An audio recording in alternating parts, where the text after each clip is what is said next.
As I have already indicated, this large-scale shift in dramatic interest would not have been possible without the development of an economic basis for this emerging art form.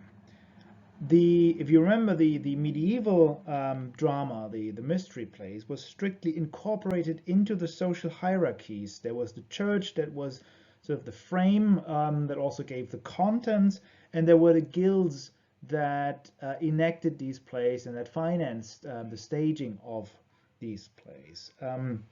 But now, for the first time, theater becomes a business, and it becomes a kind of regular business, and therefore it becomes a more public affair. And because what we get to see on the stage isn't determined by the religious framework anymore, it becomes a forum for debate.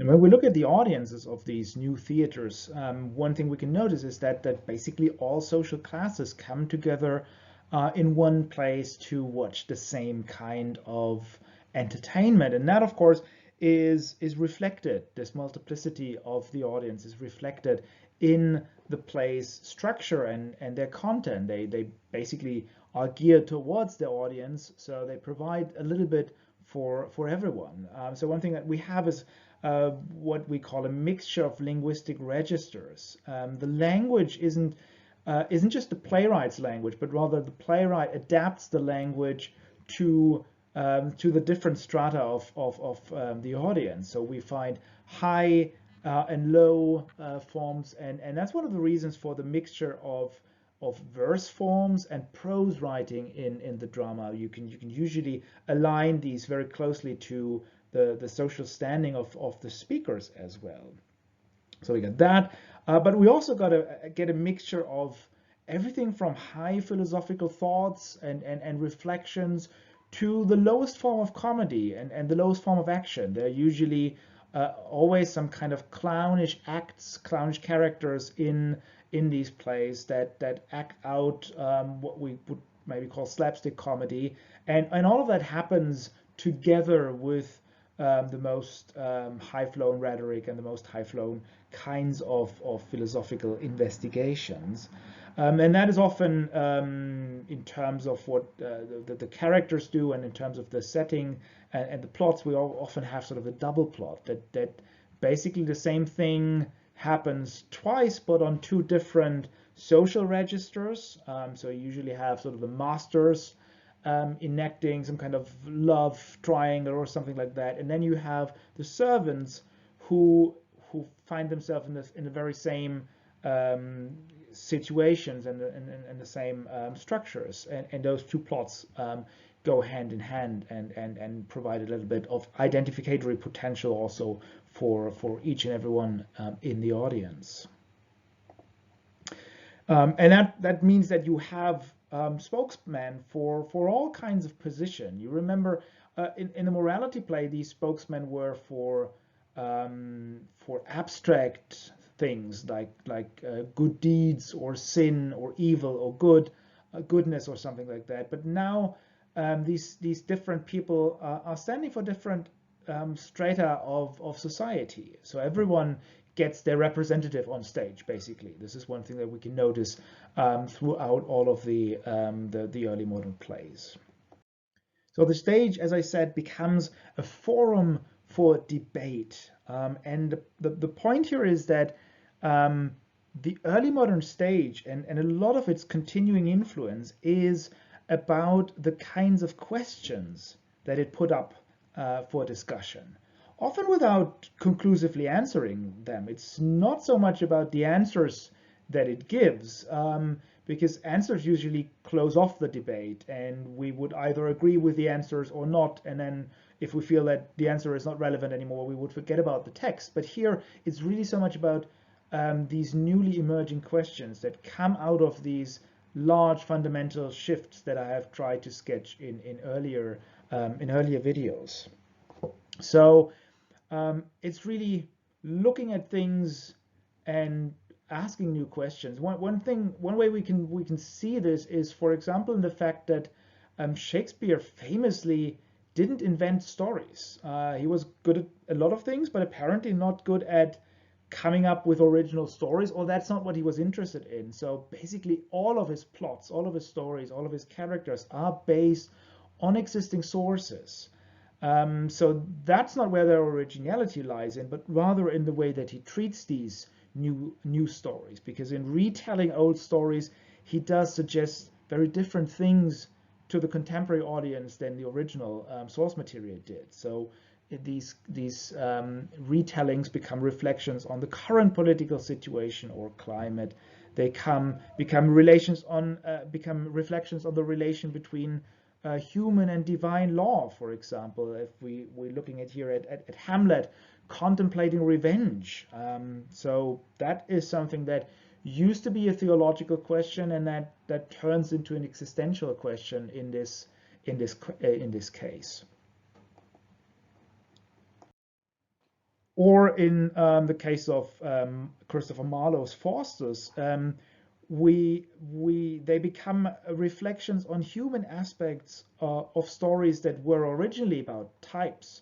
The Faustus legend is, of course, a medieval legend that comes straight out of the morality plays, but here they become these questions are being cast new as fundamentally human questions. Remember how this book about Shakespeare was called The Invention of the Human.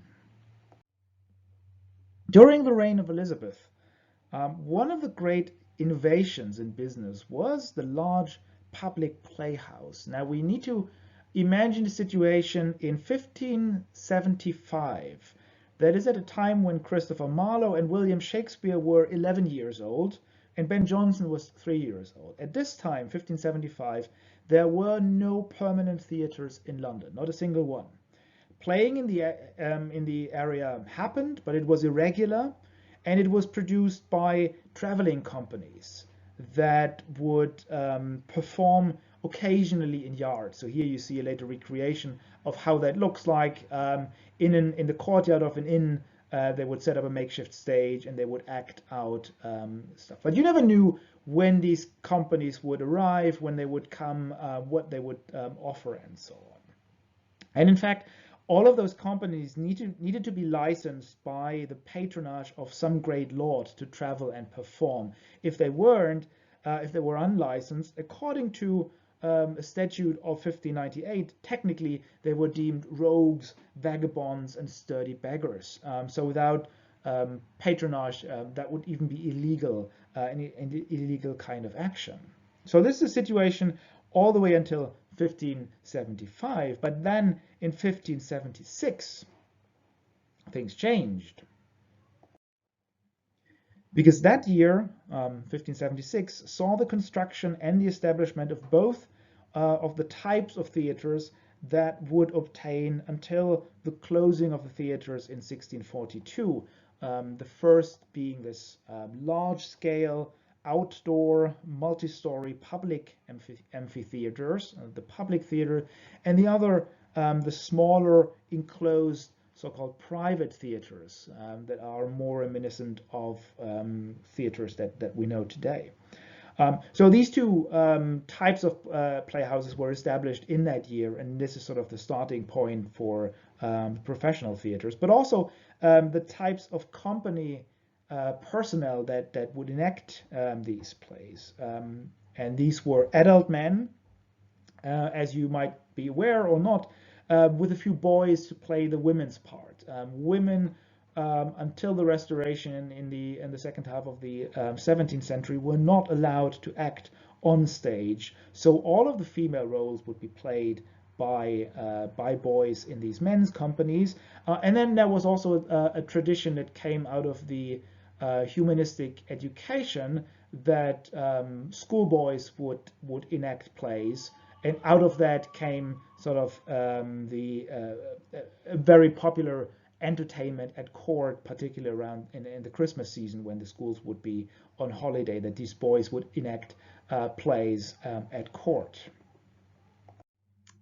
The business model for a playhouse that could hold between 2,000 and 3,000 paying customers mimicked other forms of entertainment that were popular at the time, such as bear baiting, which people attended at a set time and for which they paid money. And that was, of course, one of the things about these erections of permanent theaters, that people knew when to seek out these entertainments, and they could go there regularly. Now, the City Council of London put very strict restrictions on the staging of plays. This was still seen as somewhat suspect. So theaters were all built on the lower side of the Thames. So this was the main part of London at the time, and the theaters would be here down there in this part of London. By the year 1594, so a little bit less than 20 years later, two playing companies had emerged that dominated the theater scene, and those were the Lord Admiral's Man and the newly created Lord Chamberlain's Man. And Shakespeare did belong to the Chamberlain's Men. It's very important to note that Shakespeare wasn't just sort of a freelance theater writer, but that he was actually part of one of those companies. He was managing these as well as writing these plays. And these two companies competed with each other for their market share of the public's attention. So that is another factor, of course, for the burgeoning of these plays, that these companies needed to outbid each other in creating new and exciting plays. And these theaters were profitable. Running a theater was profitable, not the writing of the plays. So Shakespeare didn't make his money from writing all of his plays. He really made it from acting and staging, acting in and staging these plays. So that's very important. But they were very profitable. They were very popular. So around 1600, 15,000 people attended the theater weekly. Now that might not sound like that much, but if you remember that at the time London had a population of 245,000 people, so if we extrapolate that into today's number, that would mean that 500,000 people every week in London go to the theater. So that's quite a high number. So how did the stage look like, and what kind of impact did that have on the performance, and therefore also on the plays and how these plays were being written? Now, first of all, the public theaters, they were large buildings, as you can see here. This is the only contemporary sketch that we have of the plan of these buildings. They were 3 stories high, and they were built around an open space at the center. So they were not closed off, but they were open to the center. They were usually polygonal in their plan to give an overall effect of a rounded theater and of a round building.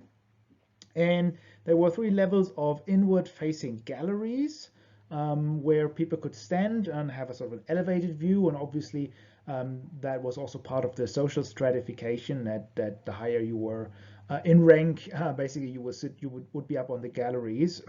And these overlooked an open center on which, on the ground floor, the so-called groundlings, the part of the audience that was on the ground floor, would stand. So they wouldn't sit, they would actually stand there.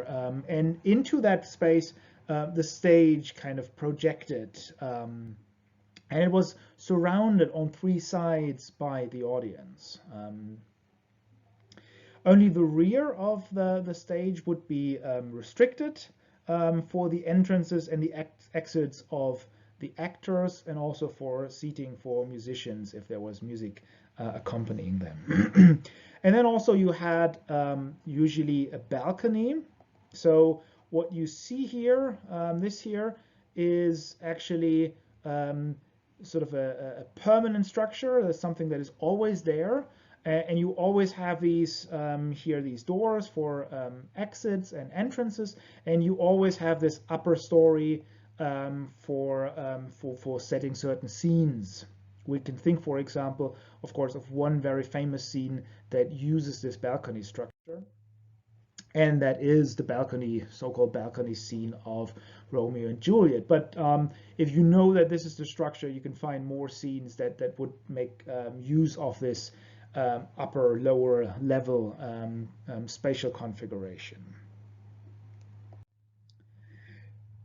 So the design of the stage had consequences for dramatic representation. I remember, as I said, that was in the background, that's a permanent structure, and that can't be changed. And also because the stage is actually projected into the audience, you can't draw a curtain. So that means there is no elaborate backgrounds or scenery. Also, remember, it's an open space, so the light of day comes in, or if there isn't any in the evening, it's dark, and you can't easily create lighting effects. If you want to have a scene that is set in the dark and it's daylight, you have to make sure that the audience knows that it's dark. And also there's a relative proximity to the audience. The audience is actually standing right around the actors and close to them, and that makes the strange convention of the aside a little bit more explainable, right? You know, when characters say something to the side, directed directly at the audience that other people on the stage can't hear. You know, I'm going to trick him now, and that kind of seems weird. Why would the audience hear this and not the other actors on stage? But if you're standing right next to the audience on the side, you can actually do this in a much more convincing manner. So we see that some of these conventions are actually coming out of the staging practices. Like, as I said, if you want to make clear that it's night, you usually have someone come up with a light and say, "Oh, it's dark out tonight," and actually declare where you are. And the same goes for historical settings. You have to establish where you are, because all of this can't be shown in spectacular backdrops, painted sceneries, and so on. And also, because you don't have a curtain, you can't indicate that the scene ends just by dropping the curtain. Right? This is something you have in later plays where the action will basically just stop. Everyone stands on stage, and then the curtain drops, and you know, okay, scene is over. You can't do this on a Shakespearean stage. So basically, you mark different scenes by exits and entries, and you mark the end of an act by the fact that everyone has left the stage. So that's when you know that an act is over. So we see that there is this kind of influence. So what you can see here on this image is the newly recreated Globe Theatre. Obviously, Shakespeare's own theatre didn't exist anymore, or doesn't exist anymore. It was burnt down, and after the Great Fire of London in 1666, there was a law that no wooden structures could be erected in the city because of fire safety regulations, and it was only very, very recently that this ban, which is still in existence, was lifted for the re-establishment of the Globe Theatre. So now you can go to London and see the Globe Theatre as it would have looked like back in Shakespeare's day, and they actually staging Shakespearean plays in original type costumes and so on. So here we can get a good idea of how the staging would have been. As a business, as I said, the theater had its roots in popular entertainment as much as in the humanist curriculum that of course included Greek and Roman plays. So also in terms of the influence, we have these different levels. Greek tragedy, but also popular entertainment from fairs like bear baiting. You see here an image of that, which of course was this sort of cruel blood sport where you would have a bear and a number of dogs fighting it out for the entertainment and the amusement of the audience. And So everything that comes out of these festivals, carnivalesque fairs that had always been part of sort of the amusement schedule throughout the Middle Ages, and this source is we can still see this in the clowns, in the emergence of clownish acts, but also music, songs that are being sung. But we can also see it in the fact that such festivities where these entertainments would usually happen are being referenced in the plays. We might just think of plays like Midsummer Night's Dream, which is about midsummer. We might, or Twelfth Night, or Bartholomew Fair. All of these are actually connected directly to these kinds of entertainments and this kind of scheduled entertainment. But playwrights, of course, at the same time try to counter this sort of low form of entertainment by drawing on this humanist education and the classical examples. And in the next videos, we will then look at the different genres that emerge and establish themselves on the Shakespearean stage.